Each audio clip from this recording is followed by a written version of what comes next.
Welcome to the Sellernomics podcast, where we share valuable tips and information in the Amazon and e-commerce space. Each week, we deliver the best interviews with some of the top Amazon personalities in the industry to help you grow your business.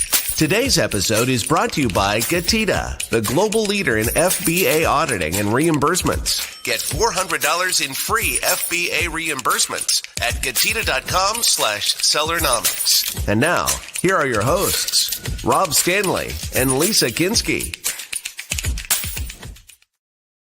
Hey everyone, welcome back to another great episode of Sellernomics. Of course, I'm Rob Stanley and my amazing host, Lisa Kinski, is with me. Hey, Lisa. And we got a good one today. If you're not familiar with DSP or even know what that word means and you're an Amazon seller, you definitely want to be paying attention to this, because today we're going to have Mina Elias from the Trivium group coming in, and he's going to be talking about how to use DSP to grow sales on Amazon. And let's bring Mina into the studio. Hey, Mina, what's going on? Guys, how's it going? Good. Doing great. Good. Doing great. So, Amazing. Mina, let's kick this right off, because DSP, Lisa and I do all these podcasts. Everybody throws out all these acronyms and everything. Let's just start off really quickly with explain what the word or the letters DSP mean, and then what is it? All right. So here's a funny thing. Amazon DSP could mean one of two things. It could mean Amazon's delivery service provider or Amazon's demand side platform. Because I was like looking it up, like, and looking on YouTube and stuff like that, and it turns out that Amazon chose to have the same acronym for two things, which is where you can become like a delivery partner for them, and you basically have your own van. They put their label on, and you go do deliveries and get paid, or advertising. So let me get right into it. Amazon DSP is Amazon's demand side platform. It's okay. Let me explain demand side and supply side. So let's say Men's Health magazine. Why do they have all of these blogs online and generate tens of millions of visitors every single month? They are a supply side, which basically means they have people coming into their website, and so they're going to supply ad inventory to people that want to run ads, and so they're supplying ad inventory. There's like platforms that will mediate between supply side and demand side, which is something like Amazon DSP. So Amazon's DSP will then say, hey, I have people, sellers, and also not non-sellers, could be a dentist, right? And I have like ad inventory, and I'm the middleman, and I'm going to collect the fee on everything that happens. So that's Amazon DSP, kind of like what is the demand side and supply side. So Amazon DSP, what it means to us as brands who are on Amazon, it's this other advertising platform that Amazon has on top of regular sponsored product ads. It's completely separate. The only way to get access to it is you have to get it as a seat, like your own seat on that platform. Let's say you have to get your own access, and they don't give it to anyone. So for me to get it as an agency, I had to jump through a million hoops, get inside connections, promise them that I'm going to spend $100K a month minimum, and all this stuff. And then we're over that now. We're doing like 400 or so, or 500K a month on in ad spend on there. But initially, obviously, I had to lie to them and promise them the sun and the stars to get on there. But you only get access to it. Sellers that want to run ads have to wire me the money, so it's in my bank account, and then all the brands that I run out of DSP, I'm actually paying out of my own bank account. So they send me the money, and then Amazon charges me one bill at the end of the month, which is like, hey, these 30 or 40 whatever brands that you ran on DSP, this is their total bill. So that's kind of a little bit of how it works. Now, what is it like in terms of advertising? Basically, Amazon has access to ad inventory. So on Amazon, obviously, right? There's everywhere on Amazon, there's ads. So it has access to ad inventory on Amazon's owned and operated. So like Amazon.com, both like desktop, mobile app, different, placements, as well as IMDb, which they own. And then also third-party publisher sites. So they have all of these like Men's Health magazines and all these other similar companies that have traffic that Amazon kind of knows who is landing on their page, because they know like this is an Amazon account holder, and they landed on Men's Health magazine. We're going to show them an ad for DSP. So that's basically where you can advertise, and then they also provide you with audience data. So that's the most powerful part. So you come to Amazon DSP as a brand, and you're like, okay, cool. I know where I can advertise, but who am I going to advertise to? So it's not regular like keyword searches or product targeting or whatever. It's audience targeting. And so, the key components of running ads on DSP is you need an audience to target to, you need creatives, and then you need placements. So where you're going to target them. And so, for example, one thing might be I'm going to target everyone who viewed my product in the last 30 days, and I'm going to exclude anyone who purchased my product in the last 30 days or purchased my competitors in the last 30 days. That's my audience. So people who viewed but haven't purchased. I'm going to target them on Amazon only, Amazon.com, like desktop, mobile web, and mobile app. So all the different placements of Amazon.com. And what I'm going to show them is like this custom creative that says Black Friday special or something, or whatever, Christmas lights. So that's essentially in a nutshell how Amazon DSP works. Now, this is so broad because there's so many things that you can do with Amazon DSP. There's so many audiences that you can target. You can target, because you know that you can target audiences, you can target your own products audiences. You can target your competitors' audiences. You can target complementary products audiences, because you get access to every single product on Amazon's audience. So you can literally say, that printer that Lisa has in the back, I want to go and target the people who viewed in the last 60 days, viewed that product but did not purchase that product. I can go target those people. So that's like one of the powers of DSP. And what it means to us, again, as like brand owners, is I'm going to go and identify these audiences,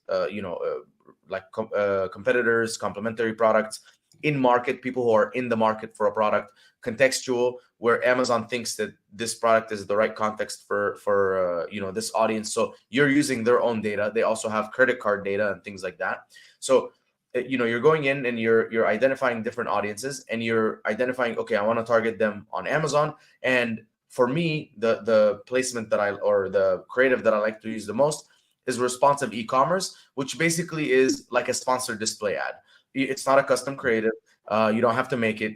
Amazon just pulls in the data from your listing. It pulls the main image. It pulls the logo. And sometimes you can use a quote from a review. So you can go and find a review and pull a quote from it and post it. And an ad will show up and shows the image, the title, the star rating, the price, and says, the best electrolyte powder I've ever had. I feel so much better after using it. Literally, it's stuff like that. So let's talk more, how do I apply, or before we even get into how do I apply, is Amazon DSP right for me? Amazon DSP's performance is always going to be worse than Amazon's PPC performance as a whole. Now, when can it be better than Amazon PPC? For retargeting, and for loyalty. So retargeting is basically people who are landing on your listing and they're seeing, your product, but they just didn't convert. So we start retargeting them on Amazon to get them to like, oh, it's this electrolyte that I checked out. It's this electrolyte that I checked out. And then loyalty is basically, if this applies to you, if you're a consumable, they purchased from you, in the last year, but they haven't repurchased and it's been 60 days and your product is a 30-day serving. Let's start retargeting them to bring them back and get a higher LTV. Those are the only instances where PPC will outperform DSP. Now, if you look at DSP as a whole, because obviously, that bottom of the funnel is going to dry up pretty quick. You need to start going after competitor audience, complementary product audience, in-market demographic, contextual, all these different other audiences to build that funnel, build the people that are not coming to your listing, get new people to come into your listing. That as a whole will perform probably 75% as good as PPC. So if your PPC ROAS is 10, you're going to get a 7.5x on DSP. So that's why, is DSP right for you? Have you maximized your PPC, and are you profitable with PPC? And not maximized by mean like you've hit the top point of your PPC, because obviously you're always improving. But do you feel comfortable with your PPC? Are you generating good sales and good results with your PPC? And are you converting profitably? So you're making profit, you're converting, people are seeing you, they're converting. Cool. When we start showing them DSP ads, they will also convert profitably. But don't think that DSP can fix your PPC or fix your account if you're not converting profitably. So if you're not making profit, DSP is not for you. If you are making profit, but you feel like your PPC is kind of all over the place, then maybe you should spend more time and energy fixing your PPC first, getting it to a good point, and then invest in DSP. And obviously, if you're profitable, then you have to have at least a good conversion rate. So make sure that before you jump into DSP, your conversion rate is good. DSP applies to almost any product, right? Especially like the bottom of the funnel and things like that. So now, how do I use DSP? And I kind of alluded to like a lot of different things, which is like the audiences and things like that. But how do I use DSP if I'm a brand? So the first thing I would do is, and this is obviously assuming that you're going through an agency or whatever, but the first thing is I start building the funnel. And the funnel at the bottom is going to be loyalty. So before I get into the audiences, as a general rule of thumb, what I've seen converts the best is Amazon.com. Don't try and advertise anywhere else. It usually doesn't work. So just stick to Amazon.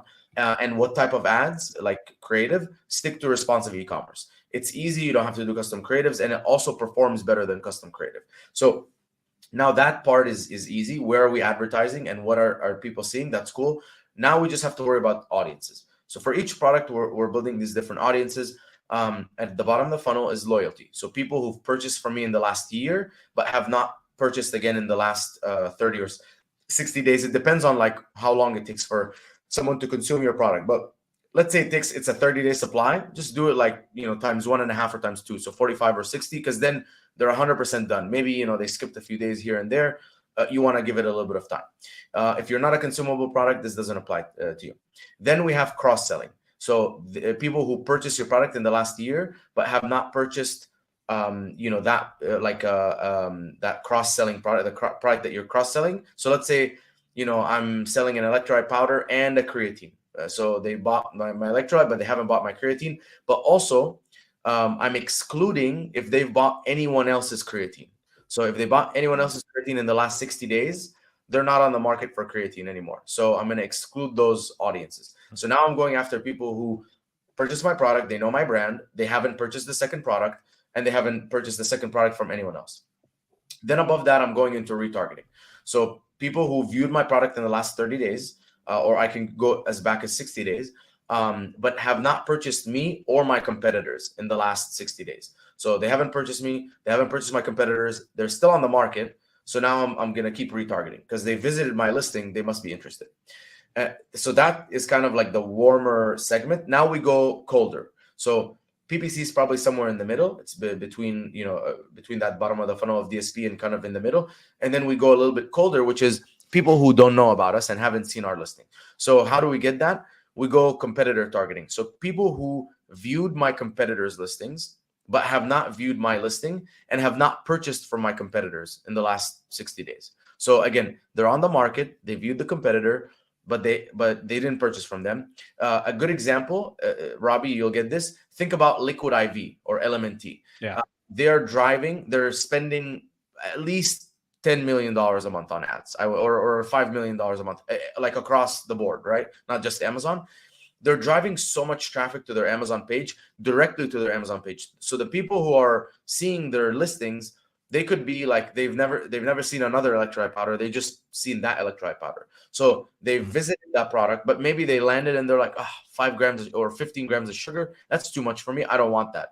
So let's go after those people that land. And there's obviously a massive amount of them. People who landed on that page and they didn't buy Liquid IV and they didn't buy any of the other competitors. So and they never saw me. They never saw my product. So let's bring them to my listing.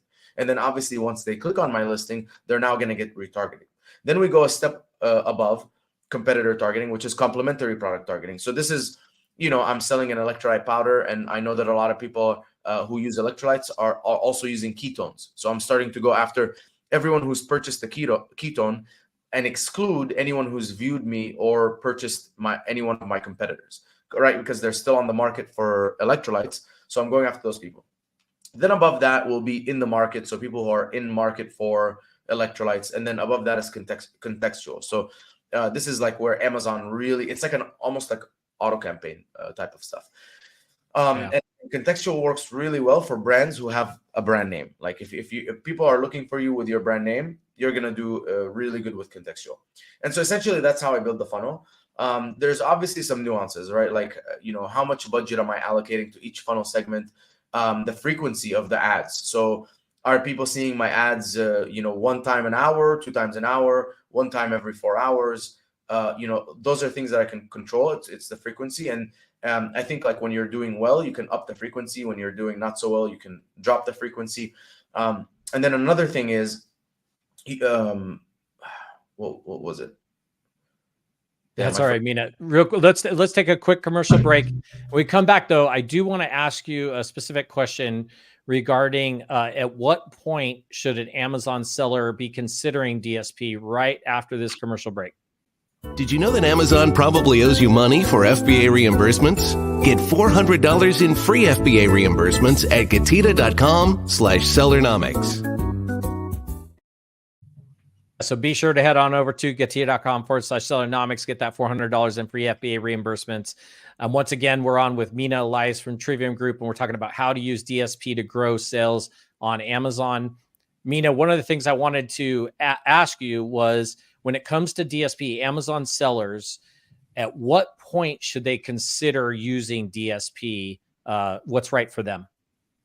Yeah. So I think if you are at a stage where you can commit, I would say at least $4,000 a month to a DSP, and you're spending at least, I would say, $12,000 to $16,000 a month on your PPC.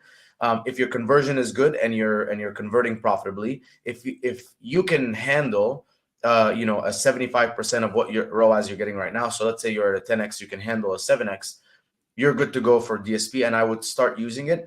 I would probably start earlier. So if you're, as low as like doing $30,000 a month or whatever in revenue, I would start with retargeting and loyalty.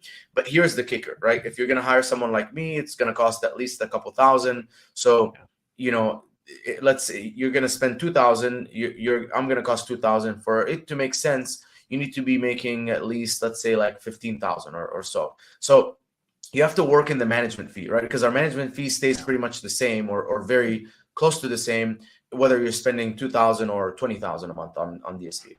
And by the way, like, DSP is not like anything to be taken lightly.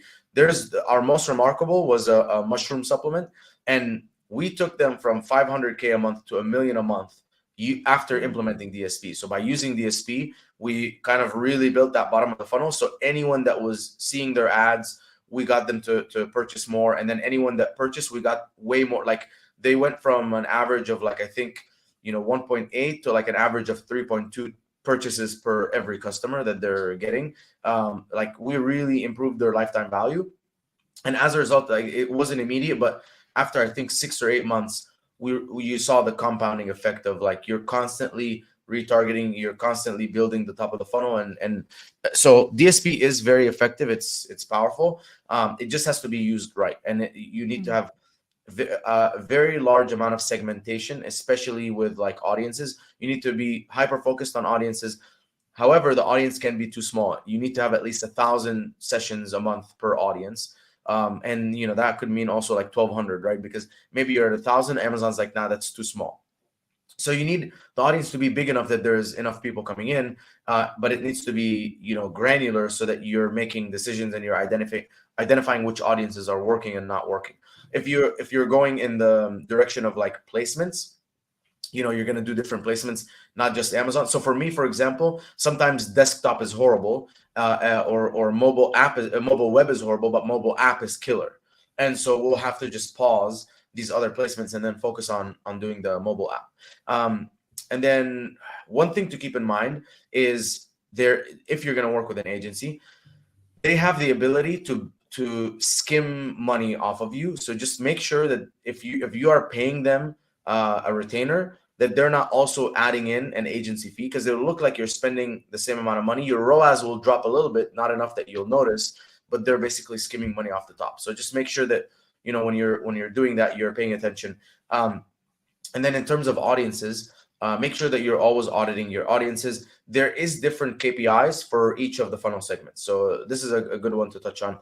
When you're at the bottom of the funnel, so basically loyalty, cross-selling, or retargeting, ROAS, or total ROAS, which means the ROAS across any product that you sell from people who see your ad, that's the number one metric that matters, because that's telling you, okay, you're doing a good job. Now, here's the problem. With anything above that, so competitor targeting, complementary product targeting, contextual, whatever, the second that someone sees or clicks on your ad, they're going to get served the retargeting ad. And if it's going to convert into a sale, retargeting is going to get all of the benefit, and those upper ones will never get any benefit. So you'll see the ROAS horrible for the top ones. So you can't rely on ROAS as a good KPI, or ACOS as a good KPI for those top funnel segments. The best KPI would be click-through rate and detail page view rate. So it tells you how effective are these ads in getting people into your listing, and then once they're in your listing, the retargeting ads will tell you how effective your ads are in converting people, and is your conversion rate good enough that you're converting people. So when you look at all of DSP as a whole, you're looking at, okay, I'm going to take all of my spend, all of my sales, and that's actually my true ROAS for DSP. And then, but in the different funnel segments, the bottom ROAS matters, the top click-through rate matters. So low click-through rate, you want to pause those ads. Good click-through rate, you want to spend more money there. And then same at the bottom. And then the final thing that I want to add is before we can go into what questions you guys have, is analytics matters. So you cannot rely on DSP's analytics, because I have DSP's analytics and I'll share them with you, and you'll be like, wow, we're making 50K a month, in sales, and spending like 10K a month. And then you look at PPC and you'll be like, I'm spending 10K a month and I'm making 50K a month in sales, like whatever. And then you look at your total and it doesn't add up. You're like, I'm only making 65K a month. So what gives? Like, why is DSP claiming 50K of it? And this is just, an attribution issue, which we have to deal with. So the ideal way to track this is, have a table, and then from, day 0, you have like only PPC spend, and you have your total sales, and then you incorporate DSP spend. Now you have DSP spend and PPC spend and total sales.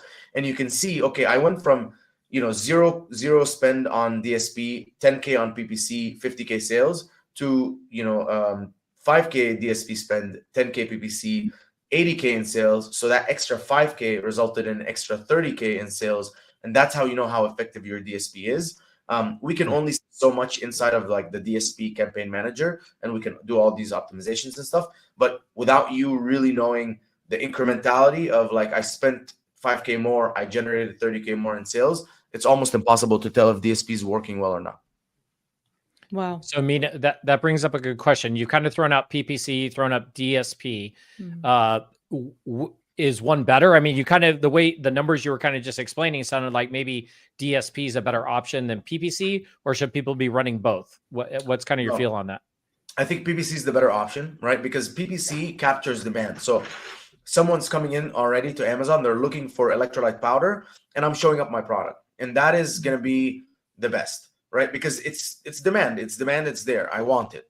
Versus DSP, you kind of follow people around. So you see the top of the bar, the side of the page. It's, it's as you're browsing, you see it. So it's not going to be as effective as PPC, but it can be very effective, because with PPC, like if you could do what you could do with DSP with PPC in terms of audiences, PPC would be better, but you can't. So, what happens when someone clicks on your listing, views it, but that never purchases? The power of DSP is that it follows them around, which you don't have with PPC.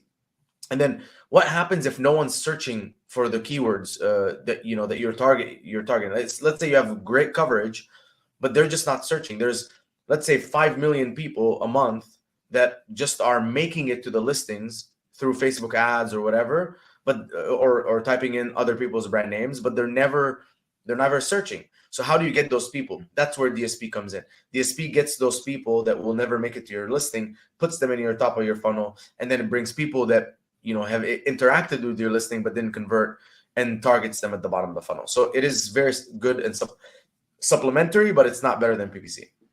Yeah. And do you recommend, like, obviously the numbers you're talking about here, we're talking about sizable sellers kind of engaging DSP, right? They're going to have been doing PPC for a while. They're going to have some good ROAS and things like that.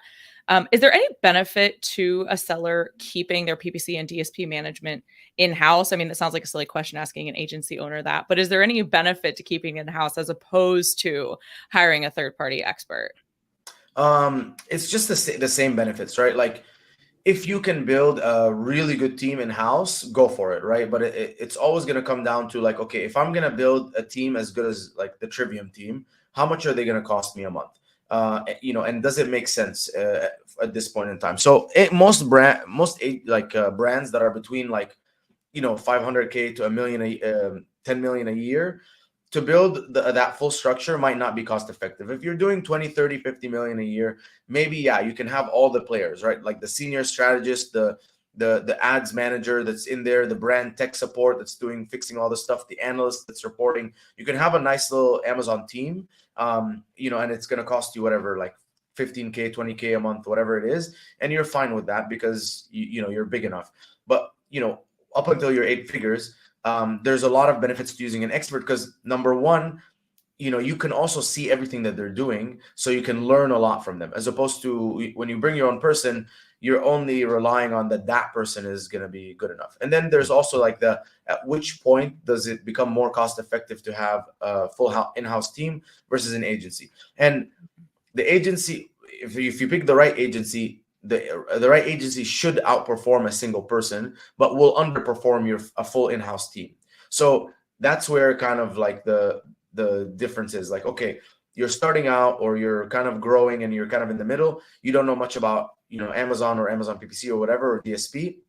Bring in the experts, let them do what they're doing, and then later on you can build a team, even a team of 2, let's say, and they have multiple roles, but they're good enough, and it's going to be a little bit more than the agency, but you're making so much more that it makes sense. You bring on that in-house team because they're going to really care for you. Now you do lose all of the insights sharing between like an agency's, for us, like we have 156 or 7 brands that we're all like sharing insights. But if your in-house team, they're like motivated enough, they should be going to conferences and talking to other brands and learning. So it's not like a deal breaker. It's just like, again, pros and cons of anything. It's the same as like for me as an agency, like, should I hire a YouTube ads agency or should I build an in-house team?